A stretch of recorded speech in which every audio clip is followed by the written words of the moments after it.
This is good. Here we go. We're live. We're We're live. live. There we go. Everyone. Just let people join. The numbers are rocketing up already. So Everybody in the world wants to hear what Andrew Fox has to say about Gaza. I'm one of them. honestly, it's been the last since I put that thread on X with all the videos I took at the Gaza site. It's been insane. I've done Channel 12 News. I'm still in Israel. I'm still in Tel Aviv. So I've done Channel 12 News here, I-24 News in English and French later, which is going to be fun. Then we've got the Daily Mail have covered it. I spoke to The Guardian in the UK, which is unprecedented. We've got... The BBC radio. isn't hot on your trail to hear the truth about Gaza? No, they're not. It's weird. It's weird. It's almost as if they've got an agenda to push, but who knows? Cool. We've got like 50. For sure that they'd want to hear from one of their own, because certainly they believe you. But anyway, welcome to everyone that's logged on. This is a special Substack version of Shana, my weekly podcast, that we put on YouTube most weeks. A paratrooper and a yogi walk into a bar. Now, we're not in a bar today. We're in Tel Aviv and Los Angeles, respectively. So getting this even scheduled with the time zone was fun. So thank you to Shana for getting up ridiculously early to talk to me. You see how the lights all orange? I have every light in my house on, but it's still dark outside. At least you're not still in your pajamas, so that's something. Well, you don't know what's under this sweatshirt. And I don't want to. This isn't that kind of bar. No, definitely not. Even though I am in Tel Aviv. Okay, so yeah, we're going to talk about Gaza today. Yesterday, I was in the Gaza Strip. I went in with the Gaza Humanitarian Foundation. I'm the only think tank person they've allowed in at all. I think Richard Kemp's been in a couple of times, but I'm the only kind of person that's writing a report on it. And yeah, so Shana's taking a break from the Yoga of War podcast on YouTube to come and talk to me today. And I'll let you start off, Shana. What do you want to know? What do you want to know? Oh my goodness. Well, I mean, besides everything, I just want to clarify what questions are on the table here. Anything you want. Yeah, boy, I have so many questions. So let's start with can you share the videos that you sent me on Substack? Can you share them here or no? I don't think it works that way, but I can upload them. I'll put them up in a note or into an article so that people can see it. Okay, cool. Yeah. So my first question is, so you sent these videos, and some of them were pure chaos, and some of them just one kid waving and smiling at you, basically, or a mom or whatever. Mom, woman. Who am I to say that she's a person that looked like a woman? I'm in LA. Don't assume people's gender. Come on, it's 2025. Yeah. So there were people who were sort of alone. So can you differentiate between what was going on with these rioting vets and then just a woman alone with her aide or a kid smiling and waving at you? Yeah, so the way it works is you've got these distribution sites, and there's three of them that are up and running. There's one of them that's I think on and offline for a variety of reasons. That's up in Wadi Gaza, up in the central part of the Gaza Strip, where there is a lot more hunger. So it's a lot more challenging distribution, and obviously a longer line of supply to actually get the protected aid to the distribution site. But what you're looking at is it's effectively a big square.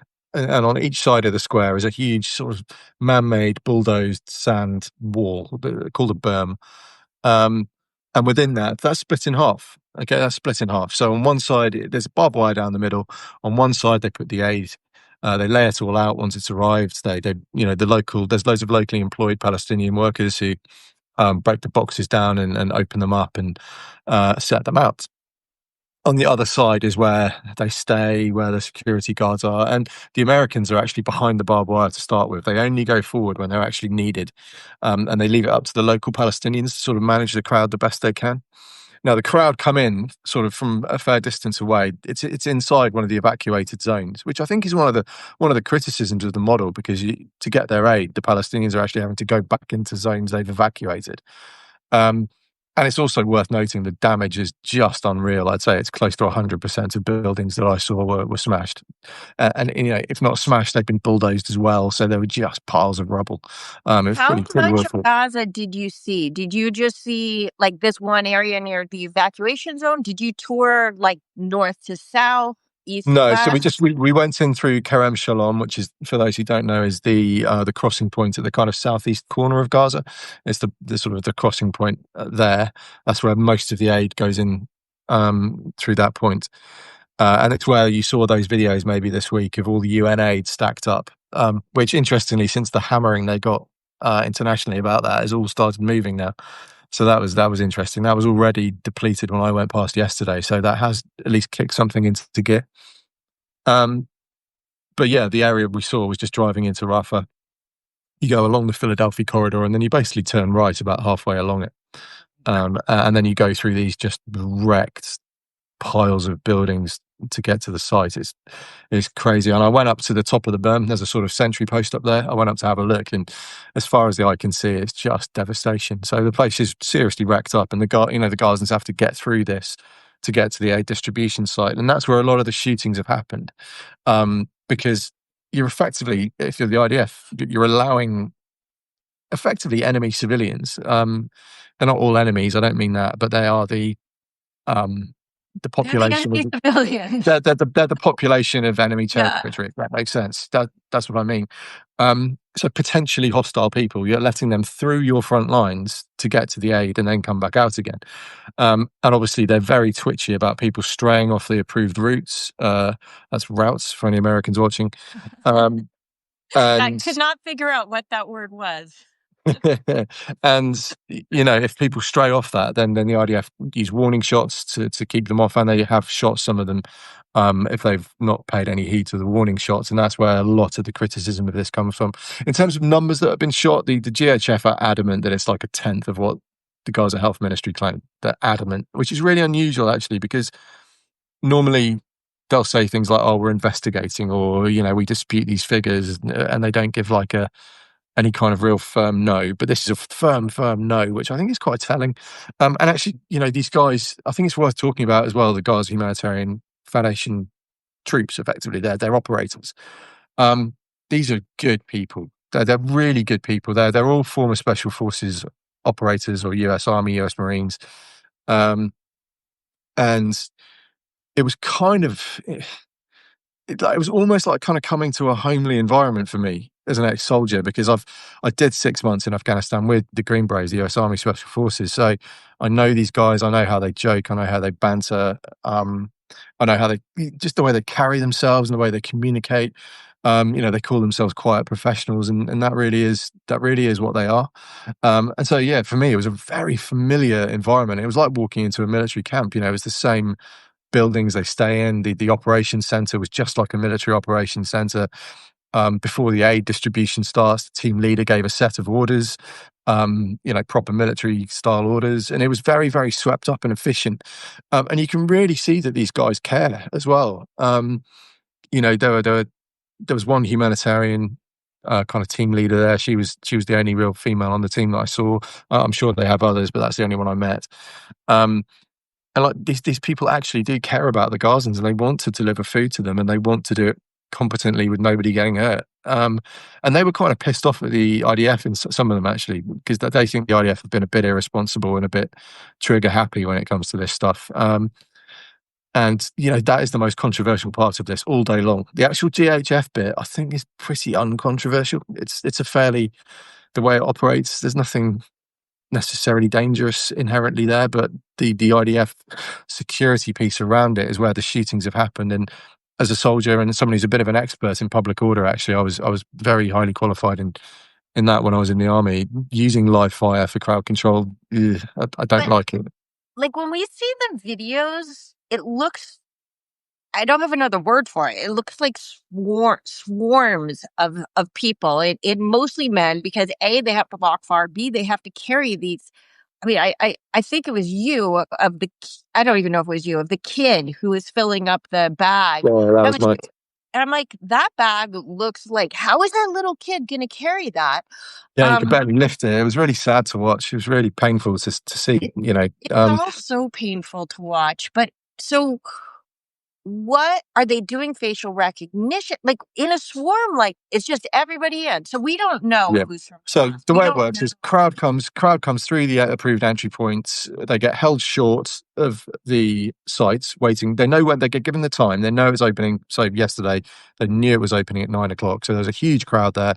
They were held back by the IDF using warning shots, and I did hear machine gun fire. I heard sniper fire as well, and it did seem effective. No, nobody really came forward until the green flag went up. But as soon as that green flag goes up, my word, that sea of humanity just pours forward. And like you say, initially it was dudes on motorbikes,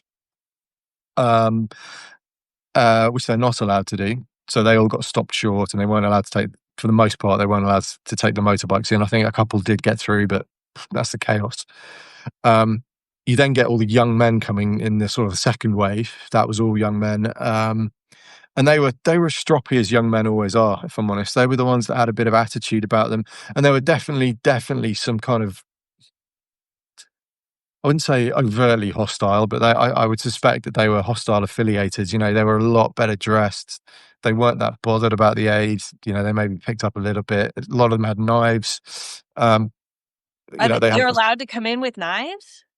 Well, they're not allowed to, but how do you stop them when they're pouring forward in that human wave? There's nothing you can really do about it. There's not enough people to kind of stop them. So yeah, and also they need knives to cut the boxes open. So you could argue that it's a tool, but some of them, the fact that they were hanging around at the edges, the fact that they were obviously in better condition and, in terms of sharp haircuts and nice trainers, you could see there were definitely some kind of potentially malign dudes in there. And what can you do? How can you stop it? It's a sea of humanity, and unless you're going to wade in and start grabbing people, on what grounds? Just looking dodgy? I mean, that's not enough. So yeah, there's a vulnerability there. And sort of once the horde have picked over the boxes that are laid out and they've got what they want, and you might have seen the video I've posted on X of like people walking back up the hill with the white bags on their shoulders. Kind of once that had started to move away, you started seeing more women and children, and they had a special distribution for them. So when they laid out the aid, they kept 5% of it back behind the wire that I talked about. I said it was split in half. They call it the red half and the blue half. Mm-hmm. So they kept that aid back in the blue half where people couldn't see it and couldn't beg for it. And once most of the aid was gone, they cleared all the men out. They used a bit of smoke grenade, a few flashbangs, just to drive people out and let them know things were over. From a military perspective, I don't have an issue with that. Smoke grenades don't hurt anyone unless you actually chuck it at someone, and they're not doing that. So that seems like a fairly effective way to use pyrotechnics to me. I've had 100 of those thrown at me. Ditto flashbangs. They're harmless. They're just a problem with it. It still sounds like chaos, Andrew. So they lay out the stuff, and you just take whatever you want. Get what you can. Yeah, you get what you can. So there's a big, and it's almost like the floor of the New York Stock Exchange in some ways as well. You got people holding up things and like trading and bartering like on the site. Swapping things and all that sort of stuff. So it's crazy. It is chaos. There is organized chaos though. There is an organization to it. They're controlled about when they can come in. They're controlled about when they have to leave. They're controlled on the routes on the way in and out. So it's there is kind of method to the madness, but ultimately you have a horde of kind of starving civilians who are quite this is one of the poorer areas of Gaza. It's heavily Bedouin down in the south. It's where you've got the African kind of area of Gaza as well. So there were a lot of black faces there yesterday, which kind of not surprised me, but I hadn't seen it before. I was very surprised at how many kind of black Gazans there were cutting around the place. And then the women and children, they got theirs at the end, and it was dished out, and off they went. And you've hopefully seen the videos that I posted of them smiling and happy, thumbs up. We got lots of shukrans as they went past us, thank you in Arabic. And it was all pretty, there was a really nice rapport between the GHF workers and the locals. They were laughing and joking. I posted a video. There were two little girls. they were waving at me because they saw me filming, and then I got big smiles. And then when I turned the camera off, actually, we were having a little dance. I was dancing, and they were dancing with me. It was really cute. They were sweet little kids. So, there was that rapport there, which is in many ways reminded me of Afghanistan when we were doing aid handouts there, actually. You always get that rapport with the kids if you treat them nicely, and, little fist bumps. They enjoyed that. You go up and give them a fist bump, and you go, and they'd be like, "Oh my God, that's amazing." And yeah, I've seen that everywhere. I've been in the world where there have been aid distributions to children. You always get that really friendly reaction, and the Americans were comporting themselves in a way that I would expect them to, as professional, friendly, caring. And I saw kids having their feet bandaged by American contractors. I couldn't take a photo of the whole scene because I couldn't show people's faces, but the female humanitarian officer was holding the little girl's hand because she was crying, whilst the Green Beret bandaged her foot. And it was a really touching scene. I wish I could have shared it because it was very moving actually to see. So these are good people. The system, I think, it has potential to be really effective if they can find a way to expand it. How much do you think they have to expand it? And also, are the same people coming once a week? Is that or how do they regulate? Do people come every day? Can they come 5 times? They come every day. They come as much as little as they want. There's no kind of control over that. When the aid's gone, it's gone. That's how it works. And there is a sort of Mad Max kind of element. There's a sort of survival of the fittest there, which is why they have to protect those vulnerable women and children and make sure they do get fed by holding the aid back for them, because otherwise they'll just get bullied off it. And of course, there's no guarantee what happens kind of once they're out of the GHF site. What's to stop someone just taking it off them when they leave? So it's a brutal situation these civilians are in. And I think it's not the right thing to do to try and deny this is a difficult situation for them. And you do see that a lot online with people who just don't care, or try and sort of minimize the fact that actually after 21 months of crying wolf, the wolf is now here when it comes to people going hungry. And I think there's no harm in acknowledging it. I think people can quite realistically just say, look, people are hungry, and we do need to find ways to feed them. And that's what I see as the human and the humane way to approach this from sort of on a conceptual basis, if that makes sense. Yeah. So what did you see like on the perimeter then? I mean, you started mentioning it, but what did you see with your own eyes? Did you see anyone get shot? Did you see anyone get their food hijacked? Did you see people being intimidated by? Did you see who you thought were Hamas? Besides the fact that there were people in nicer clothes and nicer shoes, there were no outward indications of intimidation or threats or. No, I didn't see any of that. I mean, but my viewpoint was relatively limited. I wasn't going to put myself into the throng. I probably could have gone forward at the barbed wire during the big melee if I'd wanted to. When the Americans went forward, I probably could have joined the Yanks. But look, they're getting paid a lot more than me, and they're getting paid really well for a reason, and I'm not. Right. My Mossad shekels don't incentivize me to throw myself into the middle of a crowd control situation. So I didn't have the perfect view, and actually, even when you're down on the ground, even if you had gone forward, the berms are so high that unless you're on top of the berm, it'd be very difficult to see. And I think the Americans up in the sangers, up in the sentry positions, probably could have had a better view, but I'm not going to commit to stuff I didn't see. Did you? So I'm going to go off topic just a little bit for 1 second, because there's all these rumblings about now Egypt threatening to storm the border. You're at the Rafah. You're at Rafah. Did you in the Philadelphia corridor? Could you see anything Did you see any I don't know, anything going on the Egyptian side of the border? Any mobilization? Is it still on full lockdown? Are they sending aid through Rafah now? What's going on? I believe they've started sending aid through now, for the first time, as I understand it. But because I've been actually in Gaza, I'm slightly out of the news loop. So I'm slightly behind. I haven't quite caught up to all the news because you know how fast this changes. So I can't comment on that. But it's worth pointing out how solid that wall Yes. between Egypt and Gaza is. You know, it's huge. It's solid. They reinforced it after 7th of October because they didn't want people coming over. And you know, they're not messing around when it comes to cooping people up in and not letting them flee. Which doesn't happen in any other war zone. It's worth pointing out. You know, think about how many people fled Ukraine or Syria. Nobody's been allowed by Egypt to flee Gaza, which, you know, is very hypocritical given that they've joined the genocide case against Israel. It's like you say it's a genocide and you literally have the ability to end it tomorrow and you haven't, which is Exactly. madness. Oh, Like tomorrow. Wait, let's just clarify. Tomorrow meaning 22 months ago. yeah, exactly. Yeah, exactly. So that the Egyptian piece is a bit bonkers. And yeah, what was the other half of the question? Sorry. No, I was one. Well, I think you answered by saying you can see, like, I've seen, I mean, I haven't seen with my own eyes, but I've seen the fortifications in the wall. I was wondering if you saw any mobilization or anything, because it sounds like from yesterday's news cycle, I got multiple reports that the Egyptians are planning on opening the corridor to storm in, by the way, not out.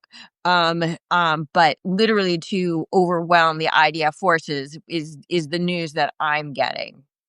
No, I didn't see anything like that. Nothing at all, unfortunately. Oh, Or good.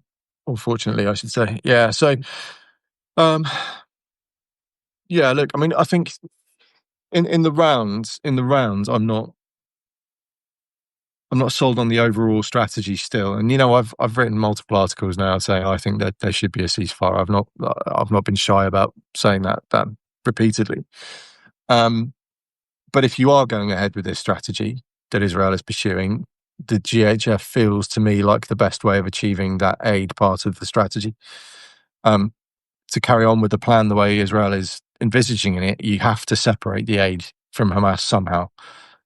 And this feels like the way to do it if you can make it, you know, if you can make it work, which they are starting to. And look, you know, a lot of the criticism comes from their early deliveries, which were chaotic and they were learning. And you know, no one's really ever tried this before.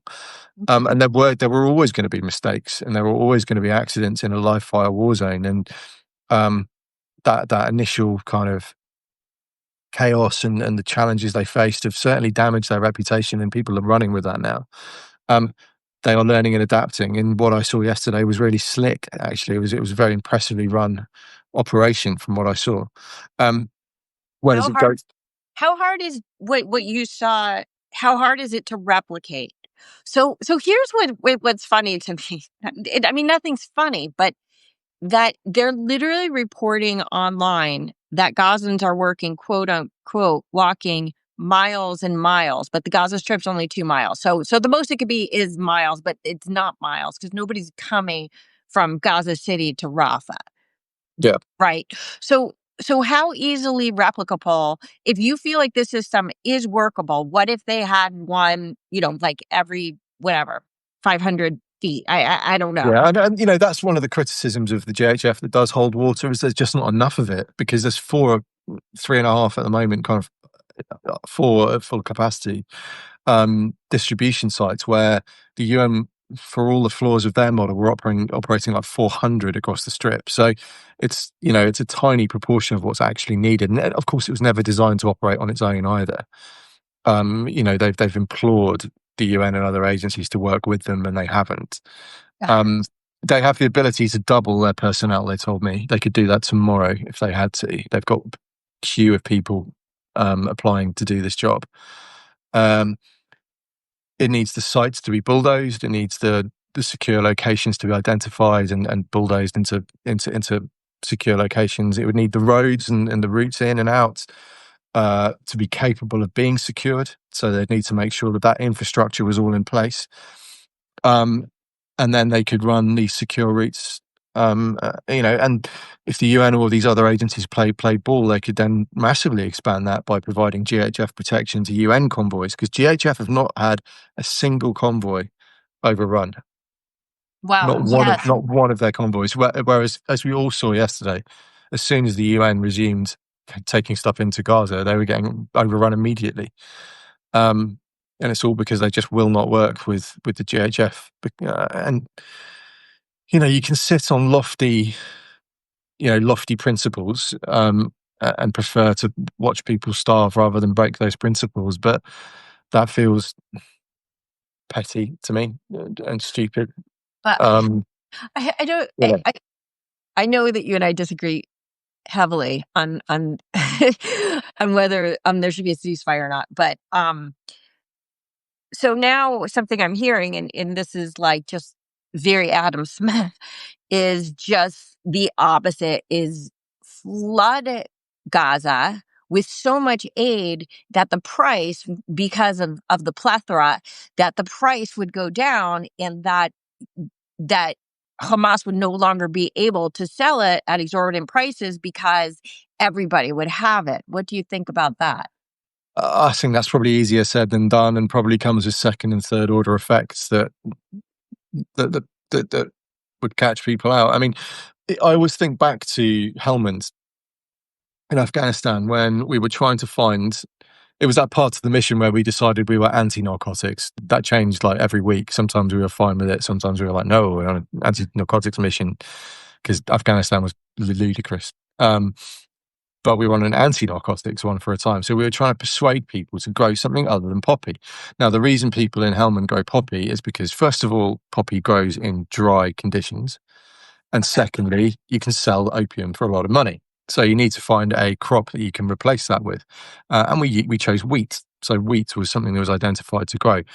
So we were giving away wheat seed to farmers like everywhere in Helmand. You could get free bags of wheat everywhere. And all it did was crash the price of wheat across Helmand, making it economically non-viable to grow. And so people all just went back to poppy. But because they'd neglected their poppies a bit, those who did have poppies were now selling it for a lot more money. And I'm not saying But that's that's exactly. actually, Hang on 2 seconds. I'm not saying yeah. that's actually what's going to happen. I'm just saying that there are always second and third order effects when militaries try to interfere in these kinds of things that always catch them out. And so that would be my concern if trying to overflood Gaza with aid. And yeah, I think there's challenges with that. I would actually argue, Andrew, that what you just said is exactly supporting the idea, because it's for two different means. In Afghanistan, they were doing it in order to prop up the economy and their means of production. In Gaza, what they're trying to do is take away the leverage that Hamas has to sell the food. So what you're saying is, by flooding it with wheat, the price of wheat plummeted. That's exactly the goal in Gaza, it's because the means or sorry, the ends are exactly the opposite. So the Yeah, I means mean, are unless you just end up with Hamas having a bigger stockpile of aid, that's the danger. I think is that the weak people, the people who don't have guns, the people who are the more socio-economically vulnerable, don't have the mechanism to keep what they're given, and it just gets taken off them and hoarded again. And so now all you've done is just give Hamas even more aid to sell, and so again, so difficult. It's like chaos theory. When you unleash these ideas, you lose control over how they sure. how they kind of work. Yeah, and Zach's talking about in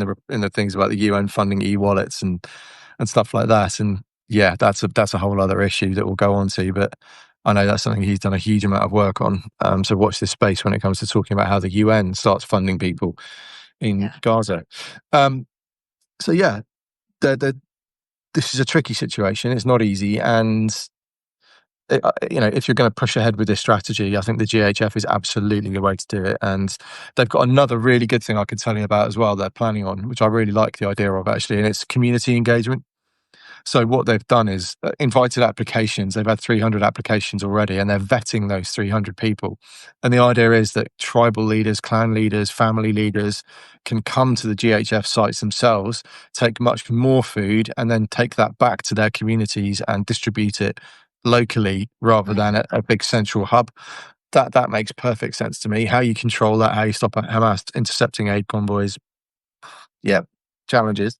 There's always challenges. But it feels like a good idea if this is the route that Israel decides it wants to keep going now. Well, from what I understand, I mean, to address that actual point, what's his name? Al Shabaab. who just wrote this piece in the Wall Street Journal and about how they've actually gotten control over whatever their tribe, their segment of I think he's in Rafah, Central Rafah. But from what I also understand, he's also maybe terrorist isn't the word, but a militant.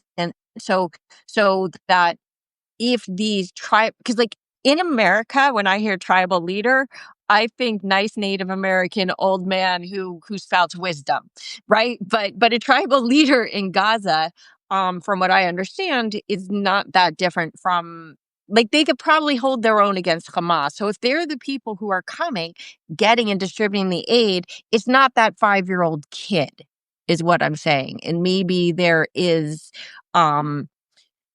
hope for that system. But can I ask you a general question? Um, just based on your own eyes, because you saw a lot of people. Did people in general look? I'm not saying that they're not food insecure. Did they look like they were starving? They didn't look like, Biafra or anything like that. Definitely not. People looked slim. They weren't fat like we saw some of those photos during the ceasefire. They were deprived. A lot of them didn't have shoes. These were people who are in very tough straits. But are they, kind of Africa level famine starving? Absolutely not. The GHF team were telling me that they do recognise some people now. That they've done it enough that they sort of know some of the local people, and they were very gaunt when they turned up. That has very much been alleviated since they've been getting that regular aid through the GHF site. So, are they hungry? Undoubtedly. Are they famine, starving, xylophone for ribs? No, they're not. So it's a bit more nuanced than the way the media is portraying it. Certainly in that part of Gaza. Obviously, I can't testify to other parts of Gaza, but in that part of Gaza, no.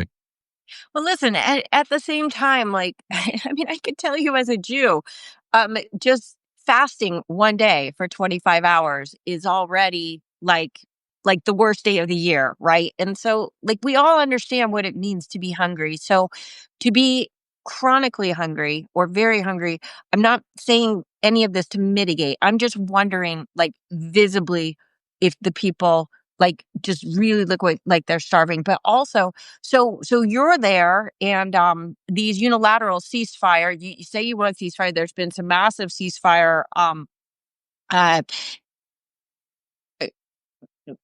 what would you call it? Actions going on right now that unilateral. There's no like hostages coming back for this. There's nothing in return. So here we Yeah, are. We're flooding with aid. We're doing. And why are they doing the ceasefire basically all day? So where's the war? What's left of the war if there's a ceasefire from like 6 a.m. to 11 p.m.? And I understand maybe it's just in the aid corridors or certain areas, or what's going on with that. yeah. I don't have that detail. I mean, that's an operational plan that the IDF aren't gonna release. I mean, we did see airstrikes going in as we were driving out of Gaza back up to Tel Aviv. There was we were level with Gaza City, and there was an airstrike. We saw the smoke going up as we were driving. So stuff is still going on. There is still fighting. Gaza City appears to be the center of where they're fighting, and obviously we've seen talk of activity in the sort of central camps, Deir Bala sort of region. But in terms of exactly what's going on, I don't have that detail. The Hamas have played a blinder here and supported by European leaders, and it's so frustrating. European leaders harden their position, harden Hamas's position by unilaterally condemning Israel. So Hamas feels emboldened and breaks down the ceasefire talks, and they effectively, because they've weaponized allegations of famine, and because they've certainly stoked the conditions of famine as well. That let's be damn clear who's to blame for this hunger that's in Gaza. It's Hamas. They've managed to achieve a unilateral ceasefire without giving Israel anything. They've absolutely smashed this out of the park, and it shows the dangers of an information warfare campaign and how effective that part of warfare can be. And it's yet again Israel haven't tried to fight it. I think the Golani Brigade's incident with the the Palestinian ambulance where they lied about what happened and put the spokesman's department in a real bind. I think that took the wind out of their sails. They've not really engaged since. And this is what it gets you. It gets you having to unilaterally cease fire in exchange for nothing, and put aid into Gaza that Hamas is almost certainly going to get hold of, at least a part of it. And so the war goes on even longer. And that's, there's a lot of blood on European leaders' hands for the way they're approaching this, quite frankly, with this ridiculous unilateral criticism of Israel, omitting Hamas from the conversation, prolonging the war, and just prolonging everyone's suffering. The hostages, Gazan civilians, the soldiers who are having to fight the war and go back into Gaza time and time again. All of these people are suffering in different ways, and it's just criminally negligent performance from Western leaders, in my opinion. It is, and I don't. I don't understand. I'm laughing because how stupid can you be? How they fall for the same things every single time. And again, like I say this all the time, this propaganda war has not changed since 2014. Okay, so even though it's much more hardcore because I don't know, X, because there's no regulations on social media, because social media has gone crazy, because they saw how effective it was in 2014, they're like, okay, next time we're going, because it's not just 2014, it was 2019, 2021. It's just gotten bigger and louder. But what amazes me is that even allies like Huckabee, who immediately reactively was like, yes, they bombed a church. And then he's like walking it back. He's like, well, no, I never said that. And that's not what happened. And it's like, well, actually, you did say that. And you said very uncertain terms. But like Huckabee is, I would say, I know you'll agree because you don't think Trump is a friend of Israel at all, but I would say Huckabee is a bigger friend to Israel than even Trump. But now Trump also at Scotland, like, I don't know if I believe this and blah blah. And it's like, why are you like how many times can we fall for a skin and bones baby doll? Being the poster child and everybody going, oh my God, okay, this has to, and it's like, this is a kid who Israel actually sent their whole family to Italy for care, who actually saved his life and the life of his family because of a genetic disease that has nothing to do with the war. And this is the kid that the whole world is going to turn against Israel. Again, reflexively, boom, you say it, done. We hate Israel. But where it really, if our U.S. Israel relationship is this tenuous that every bit of false information triggers our president and half of them trigger our ambassador, what does this mean for our next administration? Like, I can't even imagine what's going to happen to Israel after, or I can't even say after the Republicans. After Trump, who knows what's going to happen after Trump, even with the woke right? I mean, it's just the level of disinformation and double standards. There's just zero agency, that nobody holds Hamas responsible for anything. Sorry, soapbox. Yeah. Yeah, it was a good rant. I liked it, and you're right. And the information space around this hunger and around the situation in Gaza is, but there's been own goal after own goal by Israel as well. Like, cutting off aid completely before having the GHF mechanism in place was stupid.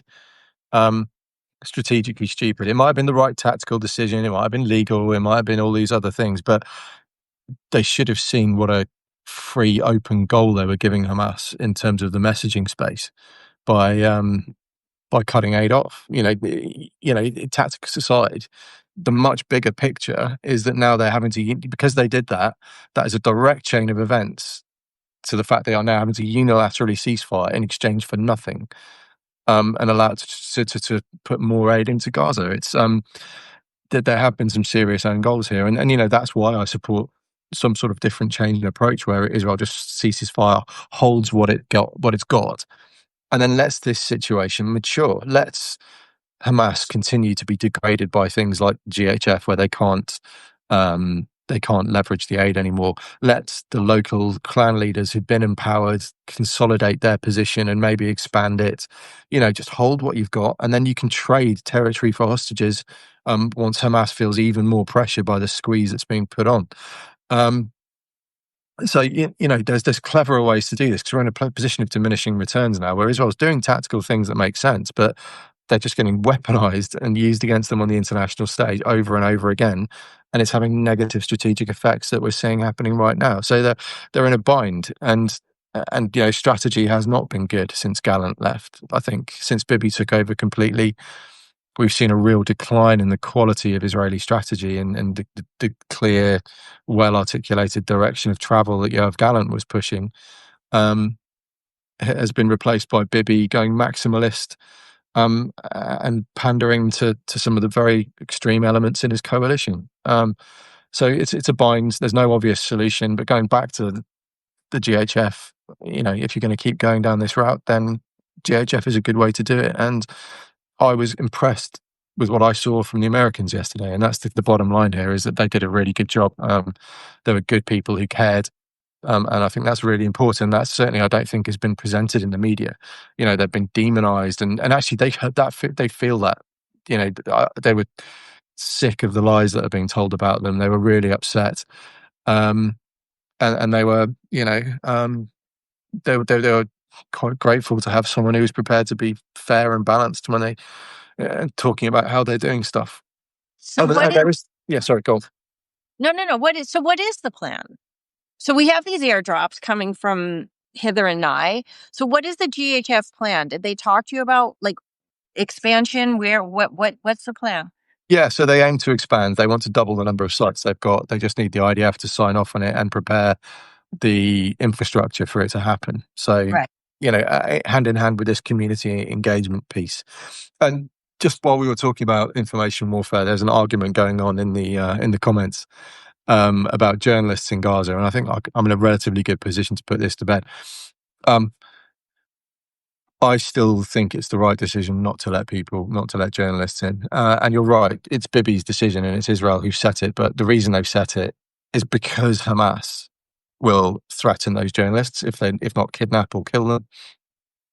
And there's reporting back to 2014 that you can find where news agencies are complaining about Hamas threatening their journalists on the ground and controlling what they can see and what they can print. And there's no upside, I don't think, to Israel letting people in. I just don't see the upside. The downside is huge. So strategically, it makes sense. And yeah, if those journalists go in and are prevented from reporting fairly, then that's going to do even more damage to Israel. So I get it, and I kind of agree with it, if I'm brutally honest. Yeah, no, I agree as well. I mean, any casualty, any kidnapping, it would all be on IDF's head, and it's almost certain. We're talking about 2 miles. I don't think people understand how small Gaza is. I don't think people understand how small Israel is. But there's not going to be a safe place. The whole Gaza Strip is under siege, and there's not going to be a place where the fighting is lighter or safer or whatever for a journalist to go in. And that's 100%, just like everything, going to fall on Israel's head. But from what I understand, there's already plenty of threats. And that one of the reasons why journalism is so biased against Israel is because that Al Jazeera and all the people who have the information control the information. And it's like, if you want a story, you're going to have to do our story. Yeah, and but there's a dichotomy here, because they're insisting that all the sources they use in Gaza are accurate and independent. And yeah, they're also complaining that independent journalists aren't allowed in. It's like, come on, you can't have this both ways. And so what they're doing is effectively just printing stuff that Gazans on the ground are telling them. The Gazans on the ground are obviously going to be influenced by Hamas pressure. And so they're just directly printing Hamas lies. And I think, talking about printing lies, we should also address the whistleblower from the GHF, Mr. Aguilar. I did some digging on him yesterday. This guy was sacked by GHF for not being competent. He was begging to have his job back. And they've got text messages that show him begging a variety of GHF people to have take him back. I can learn, I can do better. And then when he wasn't going to get his job back, he turned nasty and made threats to GHF that he was going to go and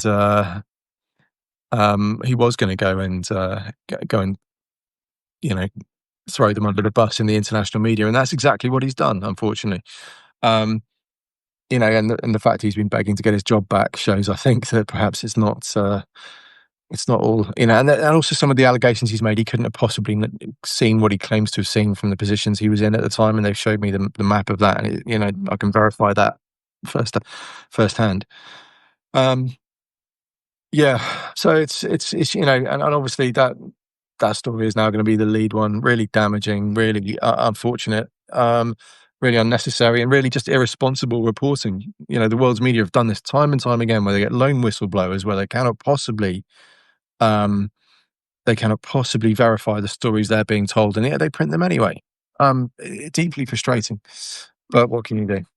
Well, I'll tell you something you can do. You're the one who enlightened me to the fact that 97% of all reporting is using Hamas statistics and information. That there is a certain and very low percentage that is using Israeli information, and always in the context of Israel says. 3%. Wasn't it 3% that actually takes Israel as fact, but there was something like 20% that says Israel's side of the story is, like, as if, like, sort of undermining the veracity of what Israel says. So I would say that another option to finding sources that whoever they could find in Gaza as their source would be to talk to the Israelis, talk to the IDF, and get some, verifiable reports. Because the IDF don't help themselves out. They are very secretive. I've never worked with a group of people who are so secretive as they are. They are quite challenging in that respect. So I can they don't help themselves again in that way. You mean they only give their war plans to Hamas and not to you? It's not even war. It's not even war plans. I'm talking about just even the basics. Like, I once asked them what their professional army size was, and they wouldn't tell me. And like the British Army, you can literally go on our defence website, and they'll go, "Yeah, we've got 69,000 or whatever it is." Even little basic things like that, they just will not tell anything. So you have to work quite hard as a researcher to cultivate contacts who'll tell you stuff. Which is why I've had some of the access I've had, is because I've actually just worked really hard to make relationships with people who I trust and who will share information and let me do stuff like going to Gaza, going to Netzarim, going to Rafah. But this was all GHF this trip. I didn't see any IDF at all. But as the only think tank researcher from the UK who's been allowed to do this, it's not just allowed, invited, yeah, and it's been a real privilege to kind of tell the story, especially because I did like the GHF guys so much. I really wanted to tell their story because they're good people, as I've said a couple of times. Cool. Right. I think I need to. I've got another media interview in 10 minutes, so I need to go and prepare myself. And Mr. Popularity. Yeah, it's been a busy day, but anyone watching, this is something that Shana and I do weekly. You can find us on YouTube or any other podcast platform. So just have a look out for a paratrooper and a yogi walk into a bar, and you can hopefully catch us every week. Yes. And thanks to everybody for tuning in. But most of all, Andrew, thank you so much for tuning in on the show today. And it's an honor and a privilege to be able to share the stage with you, to tell you the truth. And every single week, it's just a gift. So thank you so much. Yeah, no, thank you. And I'll see you next week. Are you going back in, or you're just Tel Aviving for the rest of the... No, I'm home. I'm home imminently. So, okay. I'll be out of here. Okay. Well, see you next week from me from Tel Aviv. Even me from the UK. So yeah, we're swapping places. That's right. L'chaim. See you next time. Cheers. Bye-bye. Bye.